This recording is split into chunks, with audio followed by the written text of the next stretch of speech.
You had a good weekend so far. If you were here yesterday, it was a great time. We had a lot of fun out in the parking lot from bubbles and bouncers and barbecue, and it was just a great time.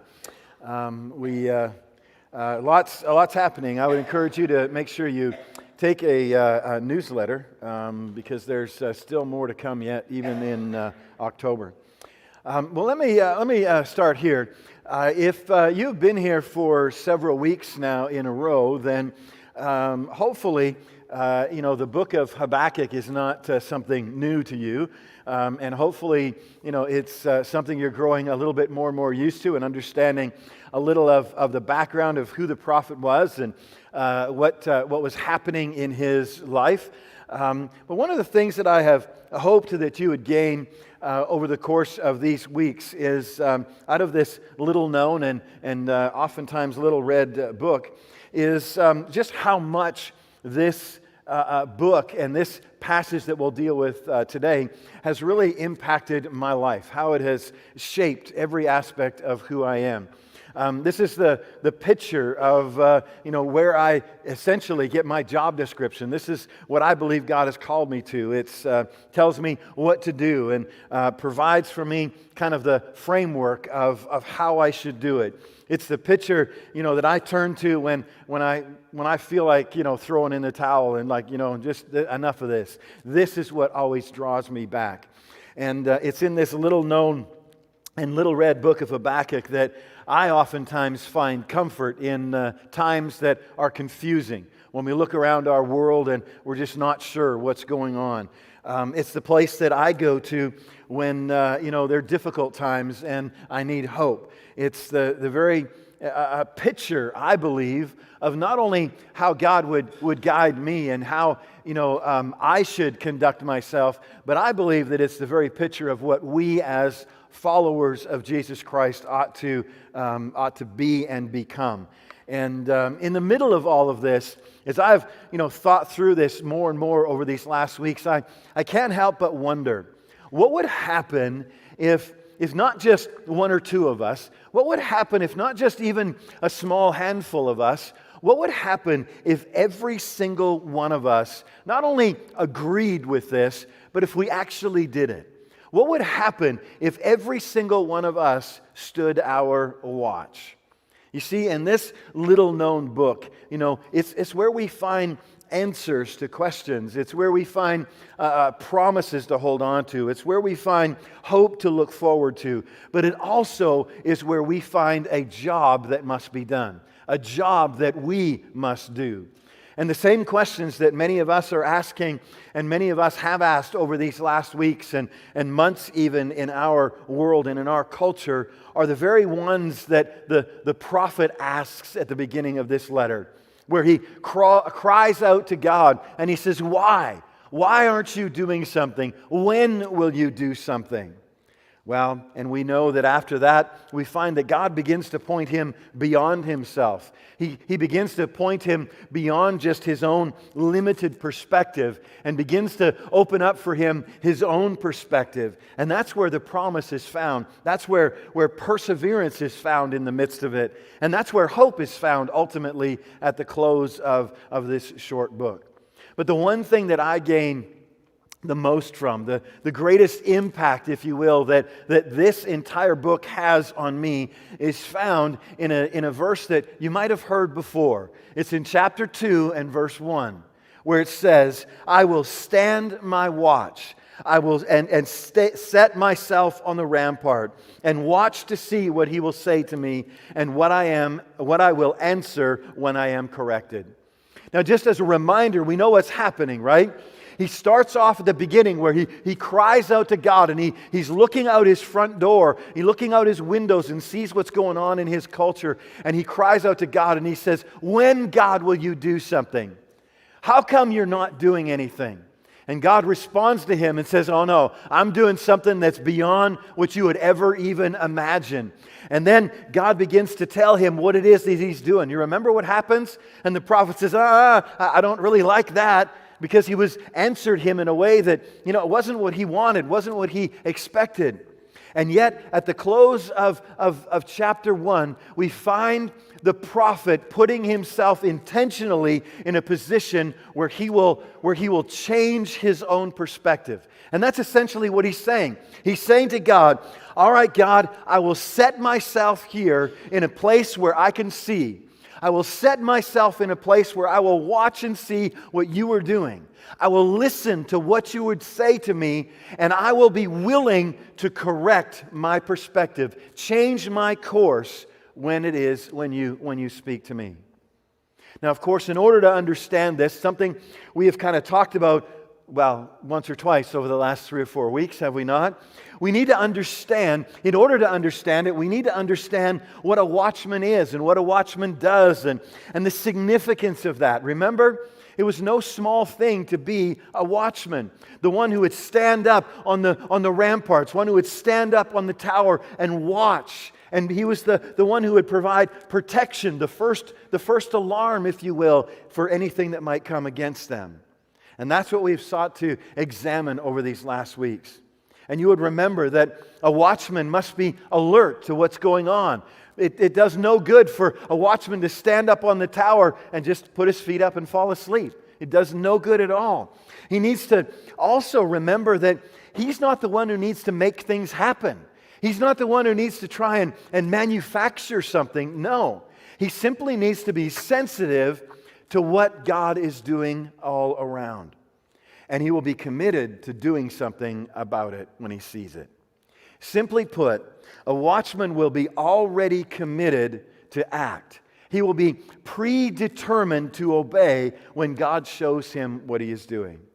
It's an attitude of obedience that is absolutely essential. Because I would say this, for what purpose or what good would it do for someone to stand up on a watchtower if he had no intention at all of communicating when something was coming? Do you follow that? If you have no intention of warning the city that an enemy approaches, then you are useless. And if we translate that from the world of a watchman standing on a wall to a spiritual watchman, which God would call each and every one of us to do and to be, then I would say this. It is useless for any one of us to pray if we have no intention of obeying. It is useless for us to pray if we don't intend on not only listening to what God might say to us, but doing something with it. Doing something about what God would say. But I can't help but wonder. What would happen if not just one or two of us? What would happen if not just a small pocket of us? What do you suppose God might do if every single one of us put ourselves in a position where we would watch and hear and listen and respond? Many years ago now, probably 15 or 16 years ago now, I'm not exactly sure, we decided that we would take our family on a cruise. And so we went with Lisa and I and our two boys. We thought before they, got married and had kids and, it got completely out of hand, we would do this beforehand.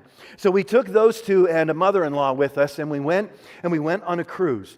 And, it was kind of funny. We thought we'd save a little bit of money, so when you're in North Dakota where we were, it's not cheap and it's not easy to get anywhere. You're in the middle of nowhere. And so what we did, to save some money, we drove from North Dakota, we drove to Minneapolis where we would, then we got on a plane and flew to Boston, and that was a way too long of a trip already before we even got there. But anyways, we got on the boat and it was a great time. Lisa was, sick most of the time, so it was quiet. There was not much that... but we found ourselves one day sitting in the dining room. And as we were sitting in the dining room getting ready to share our meal, we do what we always do. We bowed and I prayed. And after we prayed, we just kind of continued on with our meal just, as normal. But this Filipino gentleman, come up to us. And his English wasn't the best, but he asked me, he said, "You Christians, right?" Because he saw us praying. And we said, yeah, we're Christians. And of course, I couldn't even respond because somebody's mother-in-law was there, and, she started, oh yeah, no, and my son's a pastor, and so, immediately, not only did he know that we were believers, but he knew my life story according to her. And, but here's what happened, is this man, he said, would you come and speak to us? He says, some of us gather at night and we sing some songs and we would love it if you would just come and share a little bit with us. I mean, what do you say? I said, absolutely, I would do that. I mean, absolutely. You see, one of the things that had happened in me a long time before this is that I had decided to obey God whenever He would set something in front of me. The decision was already made that I would do whatever God would set in front of me. And I'll tell you, that was an experience that I will treasure for the rest of my life. It was amazing to make your way down into the very heart of the ship. We had to get permission from the captain in order to do this. But they took me down and led me down these corridors, and I stood there in front of people from, I think, every nation on earth. If you've ever been on a cruise, you know that the workers are from everywhere. And as I listened and participated and sang with them, and then as I opened up God's Word and just shared a little bit of encouragement to them, it blessed me far more than I'm sure it blessed them. How amazing that was. But on that day, you know what else happened? Is after that, we were like royalty on that whole cruise ship. I mean, I don't know. Not everybody was there, but it's like everybody knew, and so I was Pastor Ashley the rest of the trip by everybody anywhere we went all over the ship, and we got treated amazingly. But that experience, as amazing as it was, also brought one of the saddest things to my heart that I think I could ever imagine. You see, apparently, well, let me tell you what happened. Ben was the guy's name. And he said to me, he says, Pastor, you don't understand. He said, you are the first one that I have asked who has been willing to come and share with us. Could you imagine? Apparently, and he didn't tell me how many, I have no idea. But apparently, even the pastors that he had asked prior, who would to come and to share with this group of people, were so wrapped up in themselves, just engrossed in living out their own lives that they missed what God was doing right in front of them. And instead of responding to what God was doing right in front of them, many of them just said, no, I'm sorry, I'm on vacation. But here's my question. I wonder how many of us leave this place on a Sunday morning and go on vacation from your faith. Will you leave it here and walk out the doors and for all intents and purposes go on vacation? Do you suppose that the God of the universe just might use the events of the last weeks that we have been in the midst of, specifically the death of Charlie Kirk, to draw some of His own followers, His own as in God's own followers, back to work? Do you think some have been on vacation long enough, and God just might use a circumstance such as this to draw some of us back to work? I have no doubt at all. I have heard many, many people, one after the other, say since Charlie Kirk's death that they have talked more about their faith in Jesus Christ and more about the gospel than they ever have in their entire careers. I heard that from the lips of our vice president who said that. You see, for those who have eyes to see and those who have ears to hear, God is doing something in our midst today. And He's doing something crazy. Now, I want you to hear me, and I want you to hear me clearly. I don't want no crazy posts on Facebook or anything like this. Listen to me. This is not about whether you are a conservative or progressive. It is about faith. It is not about whether you are on the right or you're on the left. It is about perspective. It's not about politics. It is about purpose. It is about living out our lives intentionally. Let me ask you, are you not, and do you not find yourselves tired sometimes of living your life without really a reason to get up in the morning? Now, I don't mean, because we get up in the morning because we have to, right? Because we have to go to work, or we have to go to school, or we have to go to church, whatever it might be. I'm talking about getting out of bed in the morning because you know that you have something significant to do today. Getting out of bed in the morning because you know that the God of the universe could do anything around you at any time, and you don't want to miss it. If you have paid any attention at all to the coverage, even if you didn't know anything about this young man named Charlie Kirk before, then you would realize that not only did he live his life out publicly and unashamedly, shared the gospel wherever he went, but he lived his life with purpose. He lived his life with drive. He lived his life with passion. Don't you want that? Don't you want even a little bit of that? Don't you want to taste the kind of life that would cause a young man to be as sold out as he was to the things that he believed in? And one of them was his faith in Jesus. Don't you want to taste the kind of faith that would cause a young widow to forgive her husband's killer? Don't you want to have that kind of faith? See, you can disagree with Charlie's politics, but you can't argue about the impact of his life.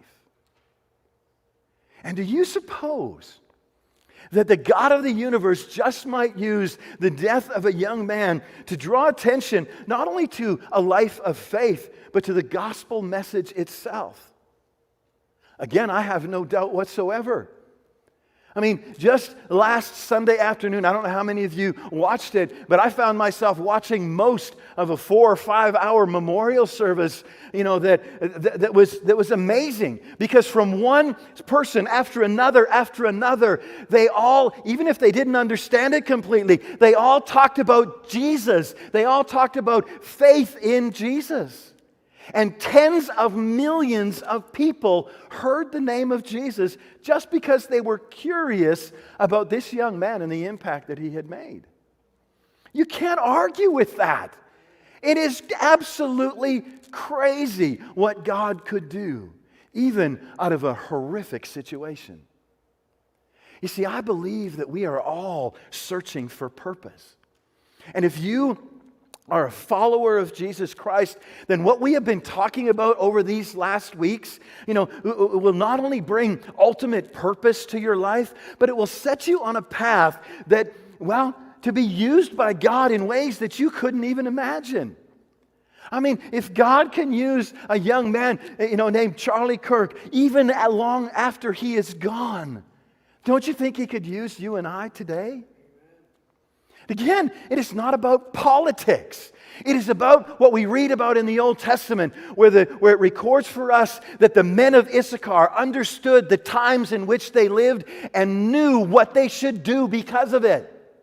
It is not about politics. It is about the Apostle Paul standing in the Areopagus and saying, let me tell you about this unknown God that you worship. You see, it is about looking at what God is doing in the midst of where we find ourselves today, in the midst of the culture in which we find ourselves. It's not about politics for you and I. It is about you and I recognizing what God is doing, recognizing His hand at work, and just diving in, getting on board with what He's doing right outside of our door, right even inside of these doors.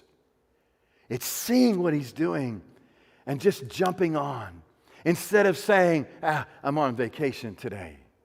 How many times do you suppose God has heard that from all of us at one time or another? Sorry, God, I'm busy today. But let me say this. If you are not yet a follower of Jesus Christ, I would say this. It is in Jesus where you will find that kind of purpose. It is in Jesus where that kind of purpose can be and will be explored. And it's in Jesus where that kind of purpose is lived out every single day.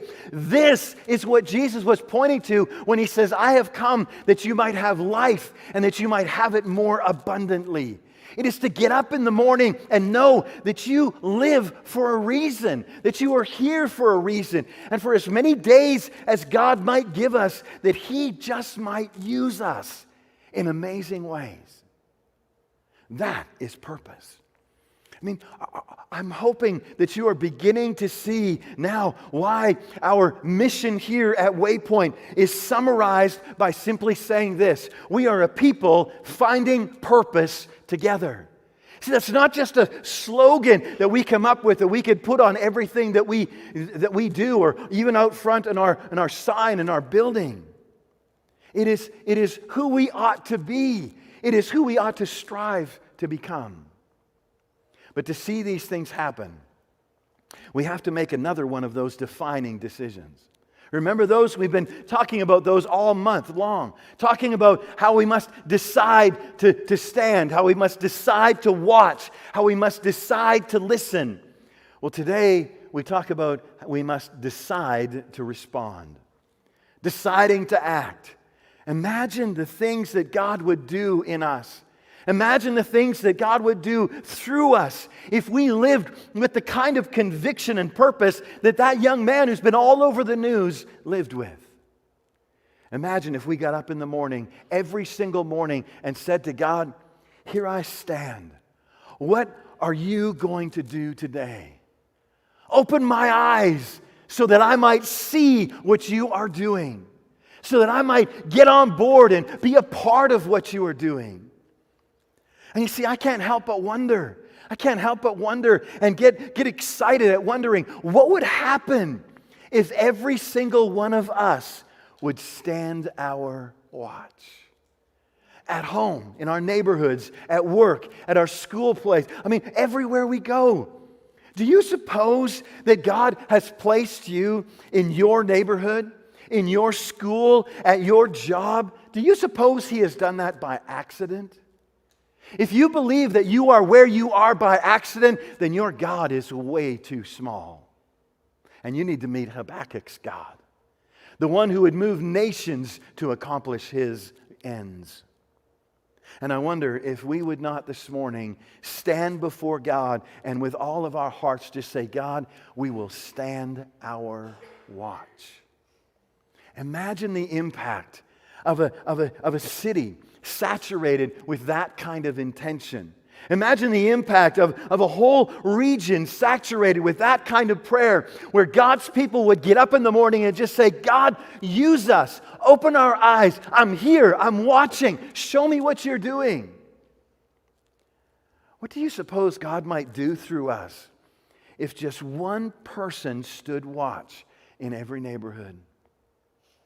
Imagine what God might do with you in your neighborhood, in your school, at your workplace, in your family. And what would happen if this spread beyond us? Oh, the things that God would do. I don't have to guess, because in that kind of a situation, if God's people would do that, God would act. God would respond, because prayer moves the hand of God. This book tells us that over and over and over again. If He only had ears in every community, if He only had ears in every neighborhood, if He only had ears in every classroom, in every workplace, in every family, ears that would be ready and willing to listen, and feet that would be ready to respond. You see, like the watchmen of old, we don't need to manufacture things that we want to do. We just need to pay attention to what God is doing. But I know what happens. It's just like this whole, this whole thing over the last few weeks with Charlie Kirk and his death. We get all immersed in the politics of it, and we miss what God is doing. It's not about politics. It is about what the hand of God is doing in our midst, in our culture. More than that, it's about what He wants to do. Could you imagine of those tens of millions of people, some of which heard the name of Jesus maybe for the first time in their lives. They're out here, just outside of our doors. And they have questions, and they're wondering. But if one of them comes up to you and says, what about this Charlie Kirk, and his faith? And if you just jump all over him and say, well, I don't like him, he was a conservative, he was this, you just missed the opportunity. And you might as well tell a ship full of workers that you are on vacation and you're not interested in talking to them about God. Ooh, that hurts a little bit, doesn't it? Because that's exactly what many of us do. But what would happen if we paid attention? See, that's my question for us today. Is will you stand your watch? If so, I have a simple guideline for us, a little guidebook, if you will, because that's the biggest question that I've gotten. Well, how do we do this then? What does this look like in my neighborhood? What does this look like in my school? Well, at the close, we've got these little guidebooks that will just kind of walk us through. Deciding to take your place, deciding to be aware, deciding to hear God's voice, and deciding to act. Even a short prayer of what you can say to God every single morning. Very simple, but very powerful. And here is my challenge to us, because we have other things we're going to do this morning. Is I'm not just going to give these to everybody. Because I don't want you to walk out of here thinking that, I was there, and so everybody will just think I'm going to do this too. No, you got to at least get up and come and get one. So there's going to be a whole bunch on this table right here. And while we get up in a few minutes and we start building some shoe boxes, I want you to consider that. Don't take this lightly. Don't stand on that wall if you are not willing to stand your watch. Because nothing is worse than having somebody up there who we are counting on, who we rely on, who's busy sleeping or playing a video game. See, life's too short for that. And the purpose for which we have been created and placed here is far too important. So you come and get one if you're willing to stand your watch wherever God might have put you. But before we do that, we're going to have Pastor Adam come and share a song with us. And while he does, you can... I'm sure I think the words will be up there. I'm sure you'll be able to pick up the tune if you want to sing along. But don't just sing the words. Listen to them. Make it your prayer today, if you will.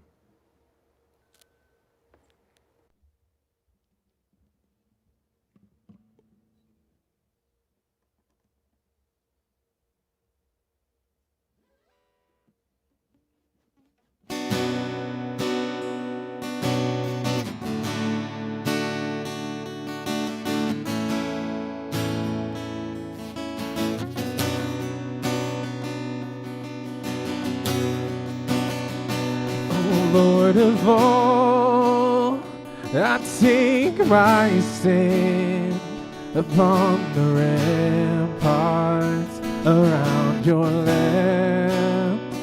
I'll take up arms, so I'll fight back, and I'll guard my heart with all you are.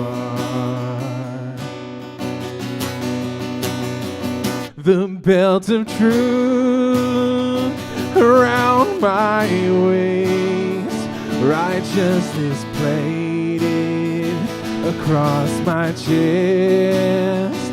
My feet are firm in your embrace, readiness of your word, my God.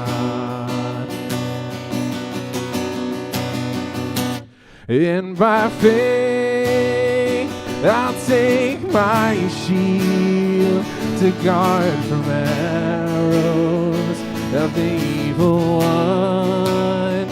Upon my brow the Son of Man has smeared his blood, for salvation.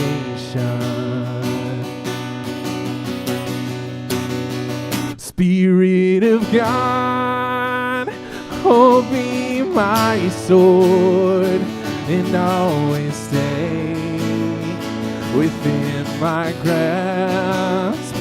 My prayers will keep my blade secure, and give me all my strength from yours. O Lord of all, I take my stand upon the ramparts around your land. I'll take up arms, oh, I'll fight back, and I'll guard my heart with all you are.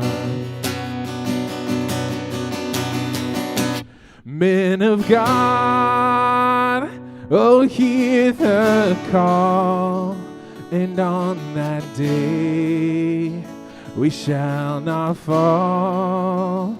Upon our hearts implant the words of our King forevermore.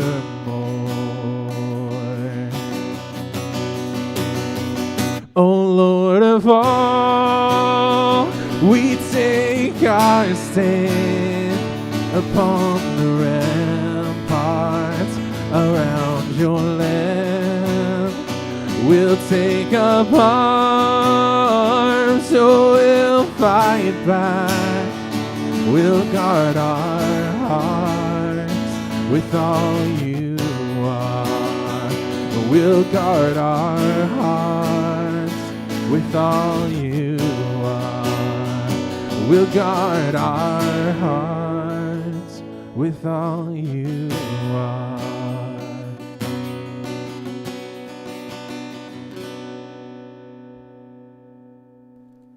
Amen. That is actually incorrect.